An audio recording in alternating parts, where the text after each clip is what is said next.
कैसे हो प्यारे बच्चों। आज हम 8वीं क्लास का पहला चैप्टर है। उसमें आओ जो हमारा था, आइए पता लगाइए। उसमें पेज नंबर 11 के हम सवाल करेंगे। 10 के मैंने 2-3 क्वेश्चन करवा दिए थे, वो इससे पहले वाली वीडियो में। अब क्वेश्चन नंबर 4 स्टार्ट करते हैं।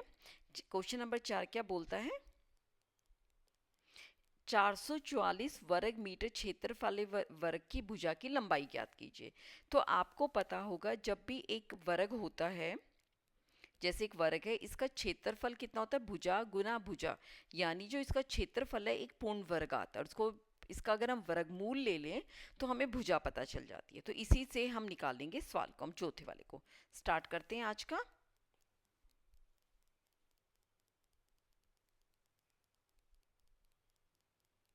तो हम कैसे लिखेंगे? क्वेश्चन नंबर 4 है ये। सबसे पहले क्या दे रखा हमें? वर्ग का क्षेत्रफल कितना दे रखा है? 441 वर्ग मीटर।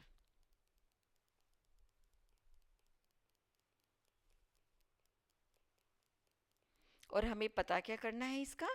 वर्ग के भुजा की लंबाई। तो वही लिखेंगे, वर्ग के भुजा की लंबाई कितनी हो जाएगी? इसका हम ले लेंगे अंडर रूट। 441 वर्ग 441 मीटर। क्षेत्रफल में हम वर्ग लगाएंगे, जब हम लंबाई की बात करेंगे तो हम सिर्फ मीटर लगाएंगे, वर्ग मीटर नहीं लगाएंगे। अब 441 का हम निकालने का तरीका क्या है? तो इसका हम निकाल देंगे गुणनखंड। वैसे तो वर्बली याद होता है हमें कि 21 का होता है, ये 25 तक तो याद होनी चाहिए। निकालते हुए ये वाला तरीका सबसे आसान होता है। तो क्या, 2 दूनी 4। अच्छा, इस पे तो जाएगा ही नहीं, 441 से 3 पर जाएगा। कितना हो जाएगा?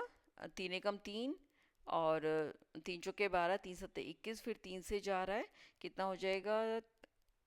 3 चौके 12, 3 निम 27, से 7 7 49, 7 एकम 7।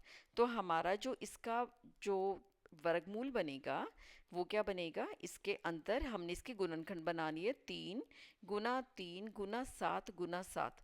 अब इसमें से ये जो 2 3 के जोड़े, 1 3 बाहर आ जाएगा, और 2 7 के जोड़े, इसमें से 1 बाहर आ जाएगा। तो कितना हो जाएगा? 21।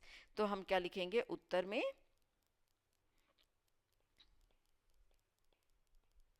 कि भुजा की लंबाई 21 मीटर।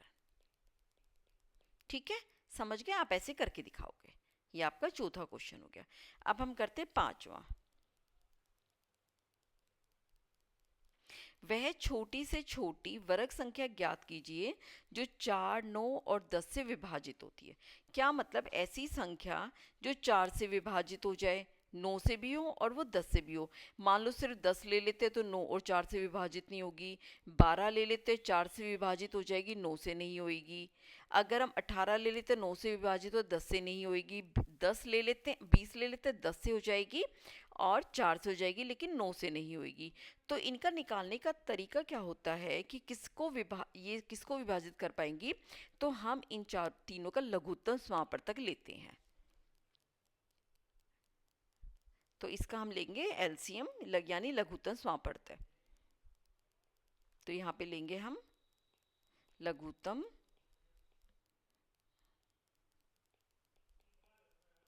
तो ये लघुत्तम समापवर्तक लेंगे हम 4 का, 9 का और 10 का। लेने का क्या तरीका होता है? गुणनखंड की तरह हम एक लाइन में लिख देते हैं, और सबसे पहले 2 से भाग करना। 2 जिसको भाग पूरा करेगा वो हम लिख देंगे 2 दूनी 4। 9 को भाग नहीं कर रहा तो ऐसे का ऐसे इसको छोड़ देंगे। 2 पंजे 10। फिर दोबारा 2 से करेंगे, और जब तक करते रहेंगे जब तक नीचे 1 ना आ जाए। 2 एकम 2, 9 ऐसा, 5 ऐसा। ठीक है, फिर हम क्या करेंगे? 5 से करेंगे, नहीं 3 से जा रहा है, तो 1 एकम 1, 3 तिया 9 और 5। फिर हम 3 से करेंगे, कितना हो जाएगा? 1 एकम 1, 3 एकम 3 और 5। फिर हम 5 से करेंगे तो कितना हो जाएगा? हमारा हो जाएगा 1 1 1। तो इसका जो लघुत्तम समापवर्तक आएगा कितना आ जाएगा? अभी हम पूरा गुना नहीं करेंगे। 2 गुना 2 गुना तीन गुना 5। लेकिन ये इतना सीधा सवाल तो नहीं है चौथी पांचवी की क्लास वाला। अब हमें क्या निकालना है, जो पूर्ण वर्ग हो, सॉरी इसमें जो हमें वर्ग संख्या निकालनी, हमें क्या निकालने, वर्ग संख्या। लेकिन वर्ग संख्या होने के लिए कोई वर्ग तब बनता है जब उसके पास सारे जोड़े, अभी 2 का भी जोड़ा है, 3 का भी जोड़ा है, 5 का जोड़ा नहीं है।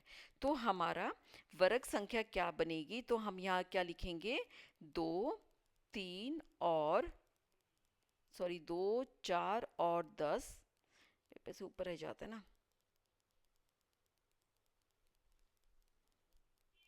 से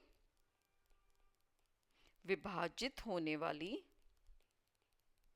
जहाँ पे हिंदी नहीं आती मेरे को, ज़्यादा छोटी मात्रा है, विभाजित होने वाली छोटी से छोटी वर्ग संख्या क्या हो जाएगी। ये जो था हम 5 के जोड़े से गुना कर देते हैं, तो हमारे पास 2 गुना 2 ये पूरा जोड़ा है, 3 गुना 3 पूरा है, एक 5 था, हमें एक 5 और देना पड़ेगा ताकि ये वर्ग संख्या बन सके। अब इसको गुना कर देते हैं, कितना हो जाएगा, 2 दूनी 4, 3 तिया 9 और 5 पाँचे 25। तो कितना हो गया, तीनों को गुना करो, 25 में 125, 125 और 25 निमा हो जाएगा 225, 225 को 4 से गुना करेंगे 900। ठीक है, 900। तो इसका जो हमारा उत्तर बनेगा वो बनेगा 900। ठीक है, ये हो गया हमारा पांचवा क्वेश्चन। जब हम छठे की बात करते हैं, वह छोटी से छोटी संख्या ज्ञात कीजिए जो 9400 गुना करने पर पूर्ण वर्ग प्राप्त हो। प्राप्त गुणनफल का वर्गमूल भी ज्ञात कीजिए।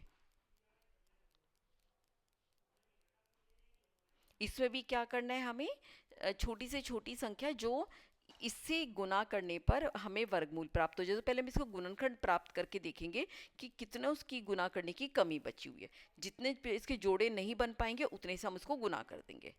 ठीक है भाई, 9408 तो होगा ही होगा। तो इसके हम क्वेश्चन नंबर 6 करेंगे। तो सबसे पहले हम 9408 के बनाएंगे पहले गुणनखंड। ये 2 से भाग जा रहा है, 4704, फिर 2 से जा रहा है, 2 दूनी 4, 3 5 2, ठीक है। फिर 2 से जा रहा है, 2 एकम 2, 2 एकम 2, 2 सते 14 और 2 छिक्के 12। फिर 2 से जा रहा है, 2 पंजे 10 और 2 पंजे 10, 2 अट्ठे 16, 2 अट्ठे 16। फिर 2 से जा रहा है, तो ये कितना हो जाएगा, 2 दूनी 4, 2 नीम 18, 2 चौके 8। फिर 2 से जा रहा है, 2 एकम 2 और 2 चौके 8, 2 सते 14। फिर हमारा ये जाएगा 3 से, क्योंकि 2 से तो जाएगा नहीं, 3 से पूरा जा रहा है, 3 चौके 12, 3 निम 27 और फिर 7 एकम 7 और 7 एकम 7। ठीक है, अब हम इसको लिख देते हैं।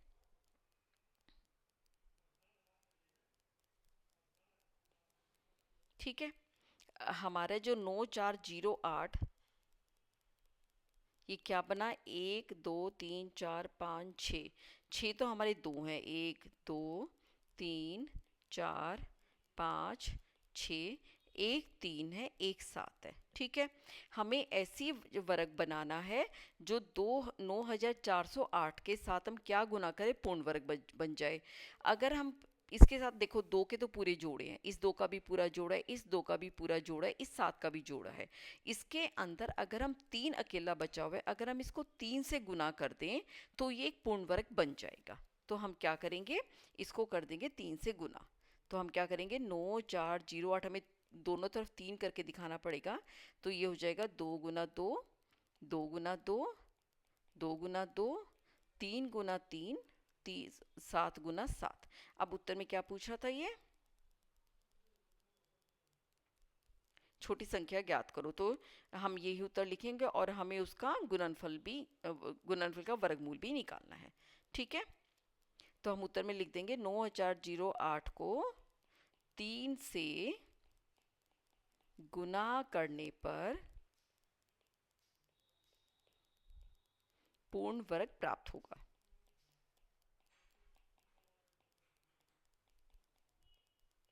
हो जाएगा। ठीक है, अब हमें इसका निकालना है वर्गमूल। यहाँ पे हम इनको गुना कर देते हैं।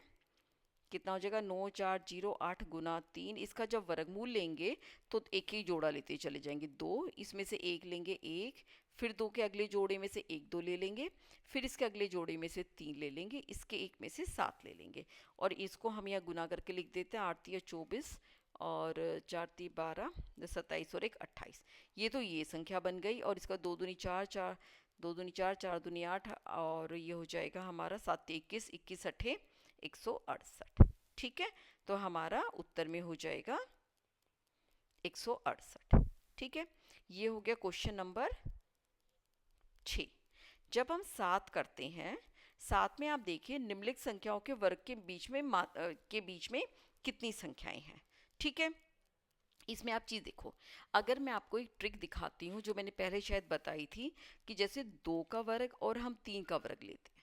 ठीक है, ये कितना होता है, 4 होता है, ये 9 होता है, बीच में कितनी संख्या आ रही है, 5 6 7 8, यानी कितनी संख्या आ रही है, 4 संख्या आ रही है। याद रखना, अगर हम 3 का वर्ग और 4 का वर्ग लेते हैं, कि ये 3 तिया 9, 4 चौक 16, कितनी बीच की संख्या आ रही है, 10 11 12 13 14 15, 1 2 3 4 5 6 आ रही हैं। इसी तरह जब आप 4 का वर्ग और 5 के वर्ग में अंतर निकालोगे, हो जाएगा 16, ये हो जाएगा 25, इसके बीच की जो संख्या आएगी वो आएंगी 8। कि अब हमने ये अंदाज़ा लगाया, ये हमने जर्नलाइज किया कि जो छोटे वाला वर्ग होता है, यानी लाइन में 2 वर्ग है, छोटे वाले का दुगना उसकी बीच की संख्याएं आती है। ठीक है, 2 का वर्ग हमारा 2 का गुना 4 आ गया। अब 3 और 4 के बीच में कितनी है, 3 का दुगना 6 हुआ, 6 है। 4 का वर्ग और 5 के वर्ग के बीच में 4 का दुगना 8 हो गया। अब ये देखो, बहुत आसानी से हमें इनके वर्गों के बीच के मध्य का निकालना है, तो 16 का वर्ग और 17 के वर्ग, तो हमारा 16 का दुगना हो जाएगा। छोटा सा क्वेश्चन था ये, क्वेश्चन नंबर 7 का फर्स्ट पार्ट, 16 और 17 के वर्ग के बीच में आने वाली संख्याएं कितनी हैं, ये हो जाएगी 16 गुना 2, यानी 34 आएगी। ठीक है, इसी तरह पार्ट बी में क्या कह रहा है, किस किस के बीच में देखना है, अब हमें देखना है 99 और 100 के बीच में, वही लाइन वो लिखेंगे और 99 का दुगना कर देंगे। ठीक है, ये देखो, 99 का वर्ग और 100 के वर्ग के बीच में आने वाली संख्या कितनी हो जाएगी, 99 गुना 2 जो होता है हमारा 198 होता है ना, एक इसमें कम होकर 198। ठीक है, ये हमारा उत्तर हो गया और ये हमारा उत्तर हो गया। ठीक है, ये बहुत आसान हो गए दोनों के दोनों। अब हम अगला करते हैं, ये 7 हो गया। क्वेश्चन नंबर 8, निम्नलिखित प्रतिरूप में विलुप्त संख्या अंकित कीजिए। यहाँ पे देखिए, 1 का वर्ग, 2 का वर्ग और फिर 2 का वर्ग, कितना मिल गया हमें, 3 का वर्ग। अब यहाँ पे क्या कर रखा है, 2 का वर्ग, 3 का वर्ग, 6 का वर्ग हो गया 7 का वर्ग। ठीक है, उसके बाद क्या कर रखा है इन्होंने, 3 का वर्ग, 4 का वर्ग और 12 का वर्ग, ये हमारा हो गया 13। अब 4 का वर्ग, 5 का वर्ग, 20 का वर्ग, हम ये क्या देख पा रहे हैं, यहाँ पे क्या संख्या हुई, देखो 2 के बाद 3 का वर्ग आ गया, 6 के बाद 7 का वर्ग आ गया, 12 के बाद 13 का आ गया। अब ये देखो, 20 के बाद यहाँ पे क्या आ जाएगा, 21 का वर्ग। ठीक है, अब हमें ये संख्या भी देखनी है। अब ये संख्या निकालते हैं, देखो 1 और 2 को गुना करेंगे, 2 एकम 2, इन दोनों को गुना किया, 3 दूनी 6 हो गया, ये कितनी होगी, 4 तिये 12 हो गई, 5 चौके 20 हो गया। इसी तरह 10 निमा 90 हो गई, ये हो जाएगा 90, और इससे अगला यहाँ पे क्या आएगा, एक बढ़ के आ रहा है, तो हमारा हो जाएगा 91 का वर्ग। ठीक है, आसान है, हो गया ये वाला। अब हमारा इस पेज का लास्ट क्वेश्चन है, निम्नलिखित चित्र में से छोटे वर्गों की संख्या कितनी, छोटे वर्गों की संख्या का अभाज्य गुणनखंड लिखिए। इसमें बहुत क्लियर नहीं कर रखा, ये छोटा वर्ग इसको मान रहा है या इसके अंदर को मान रहा है। ठीक है, हम दोनों करके देखेंगे। अब ये देखिए, 1 2 3 4 5 6 7 8 9 इधर है, 1 2 3 4 5 6 7 8 9, 9 हमारी एक तरफ है और 9 इस तरफ है और 9 इस तरफ है। ठीक है, और उनका में अभाज्य गुणनखंड लिखने हैं 9 गुना 9 के। तो और हमारे पास छोटे वर्ग अगर गिने तो हर एक में 1 2 3 4 5, 1 2 3 4 5, हर एक के अंदर कितने और वर्ग हैं? 25 वर्ग और हैं। ठीक है, इसके अंदर भी 25 हैं।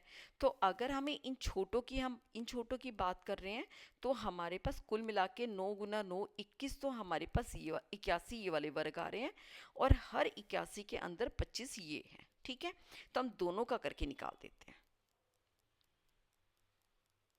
क्वेश्चन नंबर 9, तो हम क्या लिखेंगे? कुल छोटे वर्ग कितने हैं हमारे? 9 गुना 9 तो ये है।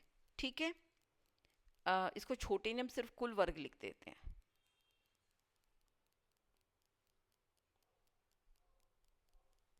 ठीक है, कुल वर्ग हमारे पास इतने हैं।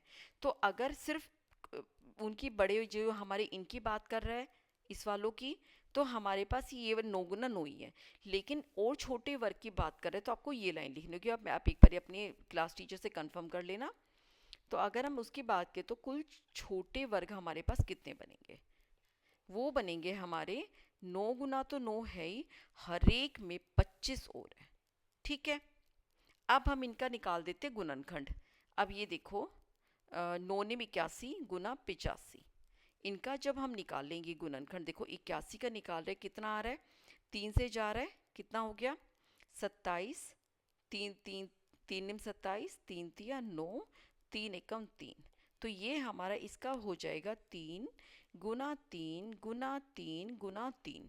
अगर हम 25 का निकालें तो 5 गुना 5, 5 5 25 हो जाता है।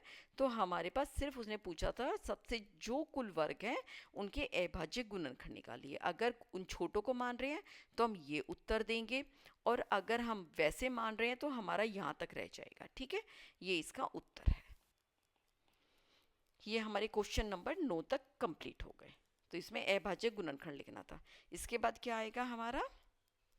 इसके बाद घन संख्या आ जाएगी, वो बिल्कुल अगला टॉपिक है, वो हम अगले वाली वीडियो में कवर करेंगे। आपको वीडियो कैसी लगी कमेंट करके मुझे ज़रूर बताना। तब तक अपना ध्यान रखिए, टेक केयर।